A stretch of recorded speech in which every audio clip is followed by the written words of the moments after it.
Now, breaking news from WRAL. Coverage you can count on. Home destroyed. Firefighters were called out to this mobile home in Wayne County after a fire and reported explosion. The information we've confirmed from firefighters and the people who live nearby. And today's the day you're going to notice the warmer temperature is still a little chilly at the bus stop this morning with 40s, but this afternoon we climb into the 60s. I'll show you when we'll reach 70s. And criminal history. Court documents show the suspect in the murder of a Raleigh teacher has been arrested over a dozen times. The questions we're asking after a judge denied a recent request to have him involuntary committed. A lot of updates to get to here on your Tuesday morning. We're so glad to have you. I'm Laura Levine and for Chris Lovingood. And I'm Renee Chu. Today's a good day to have a good day. And yes, weather-wise, it'll be nice to be in the 60s for the high. We're excited about that. Elizabeth Gardner is keeping an eye on Roxborough, where we saw some fog.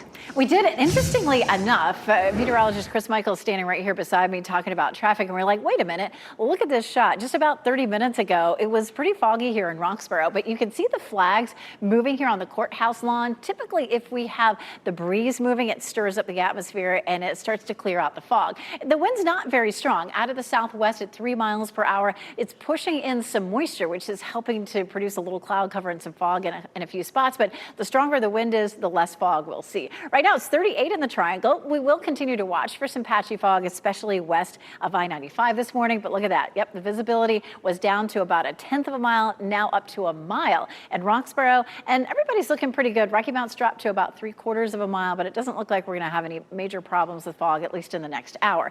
It's cold in Roxborough at 32. Elsewhere, upper 30s to low 40s, which is warmer than yesterday. And definitely a warmer afternoon, as much as 10 degrees warmer. We'll see a mix of sun and clouds, and we'll talk about our next best chance of rain this weekend coming up. Chris? And Elizabeth, your Tuesday traffic takeaways, one of which is the fog that's especially in the Triad in the Piedmont, where they have a dense fog advisory until 9 a.m. Here at home, it's back to the usual congestion as we're getting back into the swing of things. There is a crash at I-40 westbound at Gorman Street, but I'm not noticing any major delays with that. And so far, no major delays heading into downtown Raleigh, just a 1-minute delay coming in from Wake Forest. Nothing that'll make you late, but if that changes, we'll let you know on the radio at 101.5 HD3. Chris, thank you. Breaking news. Firefighters were called out to the scene of a mobile home fire and reported explosion in Wayne County. This happened on Lancaster Road near Pikeville. Ali Calabar is there in the WRAL Breaking News Tracker. And Ali, the home was destroyed. Renee, really all that's left here is the foundation of this mobile home and pieces of debris. We can even see pieces of the doorway and also just charred appliances. Now, this video from the WRAL Breaking News Tracker shows you a better look of what's left, just charred pieces of debris. Now, the Pikesville Pleasant Grove Volunteer Fire Department chief tells us that the Wayne County Sheriff's Office is taking over this investigation. We saw them appear to focus on the backside of the house. Authorities on the scene did confirm no one was hurt, but we spoke with neighbors who say that they heard this loud boom when right before the fire started. And I just heard a loud noise that kind of sounded like a gunshot. And when I heard the sirens, I just came outside. Just a bunch of flames. That's all I saw was a bunch of flames when I started walking this way. We used to all hang out on the front steps of this house. Now, I did speak with the homeowner who didn't want to go on camera. He says that he wasn't home at the time of this fire. He also says that he cut off electricity to this house before Christmas. And so, of course, we're working to confirm that with authorities. We're also working to find out the cause of this fire and possible explosion. We're keeping you updated. Reporting live in Wayne County, Ali Calabar, WRAL News. Troopers are looking for 2 people after a chase in Johnston County overnight. This is video from the WRAL Breaking News Tracker in 4 Oaks, where the chase ended. Troopers say they saw a truck speeding on I-95 late last night and chased it. That chase ended when the truck went airborne and crashed onto the hood of another car. The driver of that car was taken to the hospital with non-life-threatening injuries. 2 people who were in the truck ran away. Troopers were unable to find them. Happening today, we are expected to learn more about the progress being made on repairs to the Raleigh Convention Center. This is after a fire broke out on the roof over a month ago. WRAL's Kelsey Coffey is live at City Hall this morning. And Kelsey, we know the fire caused millions of dollars in damage. Yes, Laura, and when city leaders walk through these doors tonight at City Hall, they're going to be able to get an update on what's next for the convention center. We'll show you some video now from the immediate aftermath of that fire that started on the roof last month. The event center has been closed since then, and fire officials estimate repairs could cost a total of $2 million. City documents show the city spent over $1.1 million already, and more than a dozen additional recovery projects are still needed, including installing a new roof. So city leaders will vote tonight about giving the city manager authority to approve payments without extra review. Kelsey Coffey, WRAL News, live in Raleigh. Kelsey, thank you. The man accused of killing a Raleigh teacher is in jail this morning without bond after making his first court appearance yesterday. Ryan Camacho is accused of breaking into the home of Ravenscroft teacher Zoe Welsh and attacked her. She later died at the hospital. Court documents show that Camacho has a lengthy criminal history that includes more than 20 arrests. In many of those cases, he was either charged with misdemeanor or the cases were dropped altogether. And Laura, as we learn more about Camacho's history, we are hearing from someone who says Camacho was harassing his family. Back in 2016, Wes Phillips says Camacho stalked, harassed, and terrified his family for more than a year. Phillips shared two videos with WRAL. One shows Camacho approaching him in his car and trying to open the door. And just a few days later, security video shows a man throwing a rock into the windshield of Phillips' car and then through the sunroof. Phillips says he had to move his family twice because of Camacho. And after the second time, he says Camacho returned with a gun. He shot into our building where he thought that, I can only assume, where he thought that we lived. And that's something that stays with us. Court documents show Camacho did face charges in that case and spent 2 years in prison. But Phillips says more should have been done to keep him behind bars. Last month, Camacho was facing breaking and entering charges unrelated to Phillips. Prosecutors had tried to have Camacho involuntarily committed. That request was denied by a judge. We are still trying to find out why. The deadline has passed for attorneys to file motions ahead of Austin Thompson's murder trial next month. Thompson is accused of killing 5 people in Raleigh's Hedingham neighborhood in 2022. Now, 6 motions were filed in the past week by Thompson's lawyers. A local attorney not affiliated with the case tells WRAL most of these cases and motions are standard. But one of the motions asks the court to limit evidence related to internet searches by Thompson. His lawyers say the state is planning to use them out of context because the searches took place years before the shooting. These motions will go before a judge later this month. Thompson's trial is expected to start February 2nd. Top lawmakers on Capitol Hill are reacting after they were briefed on the capture of Venezuelan leader Nicolas Maduro. House and Senate leaders known as the Gang of Eight met with Trump administration officials about the military mission that happened over the weekend. Maduro and his wife were captured in Caracas on Saturday. They both made their first court appearance yesterday on several charges linked to drug trafficking. They pled not guilty. After the meeting, lawmakers talked about shifting power in Venezuela and what comes next. Their plan for the U.S. running Venezuela is vague, based on wishful thinking, and unsatisfying. The way that this is being described, I think, is accurate. This is not a regime change. This is a demand for change of behavior by a regime. Former Vice President and Maduro loyalist Delcy Rodriguez has been sworn in as the acting president of Venezuela. She recently called the capture of Maduro an illegal kidnapping, but is now opening the door to cooperation with the U.S. Happening today, the Greater Raleigh Chamber of Commerce will host its 2026 Economic Forecast event. This will be at the Martin Marietta Center for the Performing Arts. WRAL's Chris Lovingood will be there as the MC. You can watch the live stream on WRAL.com starting at 8 a.m. The Carolina Panthers are getting ready for the team's first playoff game since 2017, and for many players, this will be their first taste of the postseason. 31 players on the 53-man roster have never played a snap in a playoff game, and despite this, there are still experienced vets on the team. Head coach Dave Denales may have to depend on their leadership and postseason experience. Maybe lean on some of those guys who have that experience, who've been there and to feel what it feels like. And I would expect the message is going to be pretty consistent. Can we find our best football? Can we play with that energy? Can we play together? And the teams that play together, that play the best football, are the ones that have success in the postseason. The Panthers will be playing the LA Rams this Saturday at Bank of America Stadium. It will be a rematch from November when Carolina upset the Rams. The game kicks off at 4:30 p.m. and you can watch it on Fox 50. Dog found dead. A Franklin County man makes a tragic discovery after his pet disappears on New Year's Day. Why he believes someone may have killed her. And taproom closing, why a popular North Carolina brewery is shutting its doors after one of the founders was accused of sex crimes. And today is the day you'll notice some warmer temperatures. It's still chilly at the bus stop with temperatures in the low 40s, but a good bit warmer than yesterday. We'll climb on up into the mid 60s this afternoon. I'll let you know how long this taste of spring sticks around. And here's a look at your winning Powerball numbers. We have 4, 18, 24, 51, and 56. The Powerball is 14. The multiplier is 2.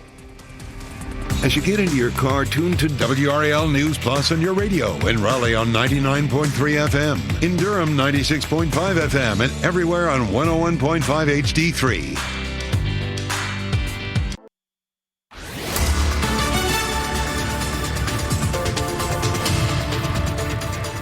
6:14. We'll start here in Franklinton. We are seeing some cloud cover out there in places this morning. What you'll notice for most of the day is just some high, thin clouds. Checking out Franklinton, still looking pretty here. They've got their Christmas decorations up, but not quite as bright as it was yesterday. It's also not as cold as it was yesterday. We are still hanging on to freezing temperatures there in Roxborough, so you could see a little bit of patchy frost there. But elsewhere, we're looking at upper 30s to low 40s, which in some places is about 10 degrees warmer than this time yesterday. A quick check of visibility. Things are looking pretty good right now. 3/4 of a mile visibility in Rocky Mount, but nothing that looks like it's going to be any fog that'll cause you problems. Expect the sky to be about 75% covered with clouds this morning, and then to about 50% later on this afternoon. Your school day planner, still chilly enough for a jacket or a coat this morning, but nice and mild this afternoon with mid-60s. I'll show you when we could tie a record high coming up. Chris?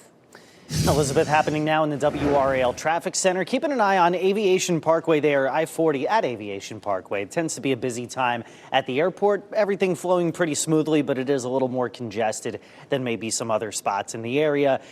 All that said, I-540, I-40 Glenwood Avenue heading toward the airport. Everything seems to be in good shape. And if you're flying out of town and across the country, thankfully, no major weather delays right now. That's something that we've been following across the northern U.S., the western U.S., but thankfully today, nice and calm out there. Yes, looking good. Okay, Chris, thank you. We now have this tragic story to tell you about out of Franklin County. A dog that disappeared early New Year's Day was found apparently beaten to death, and now her owner is trying to find the person who did it. Leo Martinez lives in the Centerville area of Franklin County, and he says his 5-year-old dog, Nina, escaped early New Year's morning. The next day, a family member found Nina's body in a ditch near his house. Martinez says her head was wrapped with a white trash bag, and he believes someone beat her to death. I hope the person that did it, whether he sees this or seen my post, I just want him to know that he didn't just take a dog from me. He took everything. She was everything to me. That is heartbreaking. Franklin County deputies say that they are investigating this case. Investigators are looking for 2 people accused of stealing from a playground at a church. Deputies released these photos of the suspects. They say it happened twice at Fairmont Baptist Church in Fayetteville. Deputies say the suspects stole materials from the playground on December 5th and on New Year's Day. Anyone with information about the suspects is asked to call the Cumberland County Sheriff's Office. A popular brewery in North Carolina has shut down its tap room as it deals with the fallout from a high-profile case involving one of its founders. Sycamore Brewing says the move is temporary. Co-founder Justin Brigham is accused of sexually assaulting a teenage girl. His wife, who co-founded the business with him, cut him out of the brewery and filed for divorce. She says the decision is to allow everyone time to process and heal from what happened. Let's give you another live look at Capitol Hill this morning, where today marks 5 years since the deadly January 6th insurrection. In 2021, pro-Trump rioters stormed the Capitol, demanding the results of the 2020 election be overturned. The Capitol was placed on lockdown, and lawmakers had to evacuate the House and Senate chambers. And then Vice President Mike Pence had to be moved to a secure location. More than 2,000 people were charged in connection to the riot. They were later pardoned by President Trump when he took office again last year. Happening now in the WRAL Live Center, the U.S. Department of Justice says more than 2 million Jeffrey Epstein files still need to be released. This is according to a report from NBC News. The DOJ says about 400 attorneys are reviewing the documents to ensure victim privacy. NBC News also reporting the filing also indicated the department would review its procedures for evaluating the files after victims complained that some information posted should have been redacted. So far, the DOJ filing confirms to NBC News only about 12,000 documents have been released. Of course, this is a story we will continue to track here in the WRAL Live Center. Ken, thank you. Our first full week of the new year, and it's going to be a warm one. This is for all you warmer weather lovers. Highs in the 60s. Yes, you know, it was so chilly, though, there for a while toward the end of December. It's kind of nice to have a little bit of a break. That's one thing about weather in North Carolina in the winter. We do tend to have some breaks occasionally. So that's going to be the thing that we'll see for the next several days. Highs in the 60s and 70s. Our next front arrives over the weekend. Could bring us some showers, mostly Saturday. We'll talk more about that. And then we do start to cool down on Sunday, but the coldest air arrives early next week. This morning, we've been watching some clouds, mostly to our west. If you're headed back over toward the Triad, you may run into some dense fog there, but we haven't seen a whole lot of that in our area. It started to get a little foggy in Roxborough, but it looks like the wind picked up enough to help dissipate some of that fog. So as the sun comes up, we should see a nice mix of sun and clouds across our area. Roxborough's now at a mile visibility. Roxborough at about 3/4 again, so nothing showing up on our visibility map that looks like it would be a lot of trouble. And not to say that you wouldn't run into some patchy fog, especially in some rural or low-lying areas. Futurecast shows a little bit of cloud cover with us this morning, but then those clouds thin out nicely as we get through the afternoon, and maybe a little bit overdone this morning, especially because the wind has started to pick up a little bit. But you can definitely see some low cloud cover here in Lewisburg. No fog, so it's not anything that's causing any problems for your commute. Our temperature in the Triangle, upper 30s, so temperatures are warmer than yesterday, but it's still chilly out there. I came to work in my coat this morning, very happy about that. And you might need the sunglasses later on this afternoon. Right now, it's a chilly 32 in Roxborough, but elsewhere, upper 30s to low 40s. It's 35 in Chapel Hill, 38 in Garner, and 39 in Wake Forest. And we're anywhere from 5 to about 15 degrees warmer than this time yesterday. A nice mild afternoon, mid to upper 60s all across our viewing area. And we'll stay in the warm sector of this system for the next several days. Temperatures will climb into the 70s. Both Friday and Saturday will be very close to record highs. We could tie that record on Friday, and then we'll be close to it on Saturday. Saturday could also bring us some rain. It doesn't look like a washout. It certainly looks like we could end up with some showers late in the day, and we'll talk more about the timing of that coming up. Chris? And Elizabeth, starting to approach the busy time of the morning commute, giving you a look here live at I-40 at Wade Avenue. No trouble spots here. It's just that normal congestion in both the west and eastbound lanes so far on your Tuesday morning. I'll give you a look at some potential delay times so far. They are minimal, only about a 1-minute delay coming in from Knightdale or from Wake Forest. Nothing that's going to make you late. And so far, no delays out of Apex, out of Durham, or out of Garner. Should that change, we'll let you know while you're on the go. 101.5 HD3 on the radio. Chris, thank you. Cold weather and cars, dead batteries and breakdowns can be a problem in the winter, as we know. 5 on Your Side explains what you can do during this warm weather to get ready for the next cold stretch.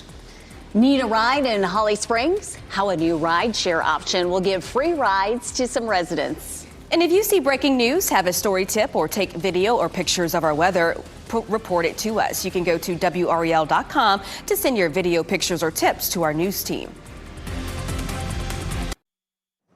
The Holly Springs Hopper has officially launched. You can now book a shared ride in just a few taps and get picked up in minutes. Anyone in town can request a ride to anywhere in Holly Springs up to 7 miles. And there's no charge for riders 62 and older and riders with disabilities. Riders must be at least age 16 if not accompanied by an adult rider.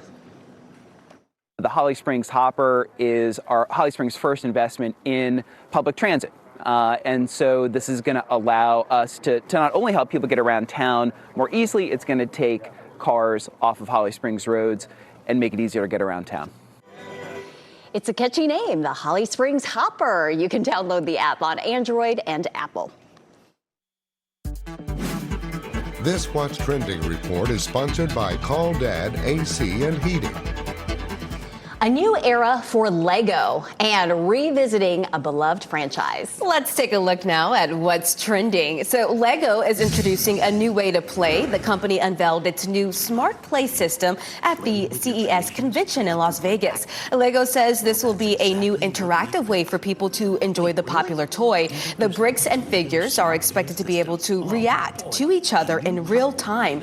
Pre-order for the Smart Bricks open later this week. This is pretty cool. This is the future of toys. Very fascinating, right? Really leveling up the Legos, but it still looks like little pieces. So if they're on the floor and you step on them, it'll still hurt. Yes. Actress Kristen Stewart says she would be interested in revisiting the hit series Twilight, but in a different capacity. At the red carpet for the Palm Springs Film Festival, Stewart said she'd be willing to direct a remake of Twilight if she was asked. Stewart rose to stardom after the first film in the series released back in 2008. Oh my gosh, yeah, I think she spoke too soon because now people are really going to be rooting for this and expecting this almost full circle moment for Kristen Stewart to come back, the franchise that so many people love. I will always be Team Edward, I admit. You may start a war in your inbox. That's right. Well, we do have more news just ahead now. Home destroyed. Firefighters were called out to a mobile home in Wake County after a fire and reported explosion. The information we have confirmed from firefighters and people that live nearby. And criminal history. Court documents show the suspect in the murder of a Raleigh teacher has been arrested over a dozen times. Why one man in our area says more should have been done to keep him behind bars. Stronger winds this afternoon will really help to warm things up. That southerly flow gusting to around 20 miles per hour will bring our temperatures eventually up near record highs. I'll show you when coming up.